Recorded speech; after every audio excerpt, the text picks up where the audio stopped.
Well, first of all, it's important to have folks like yourselves to help you stay on top of your capital equipment, because it's been my experience in multiple surgery centers that are already in existence that I've taken over, and just trying to wrap my head around what we have in inventory Yeah. for anything is near impossible, or it's an old Excel spreadsheet that hasn't been updated since the doors were open.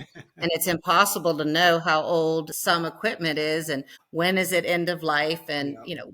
we definitely stay on top of the preventative maintenance of the equipment. We won't use anything on patients that aren't safed and checked and street legal, to use that term. Yeah. But but we often have opportunities for improvement where we could have somebody like yourselves come in, um, document everything, tag it, put it into your software system, and Mhm. then it'll depreciate over time, and it gives you a very nice visual of you're still in the green with this equipment, but Mhm. you're going to start needing to think about replacing it in this window, in this Yeah. time frame, because we have to do our budgeting, we have to Yeah. forecast for the next year, and I need to know how much I need to allot for capital expenditure just to keep the doors open and keep things moving.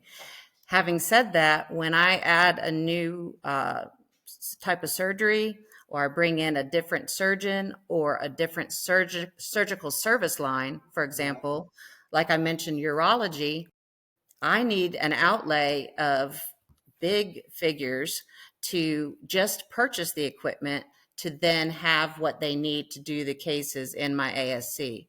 And so it is imperative that on my P&L, I'm depreciating things out, but I'm also allotting the cash needed to purchase new equipment. And what does that look like? And how are we going to, are we financing it? Or, how are we going to fund something like this? Do we want to take on debt, or do we want to pay cash for it? That type of thing.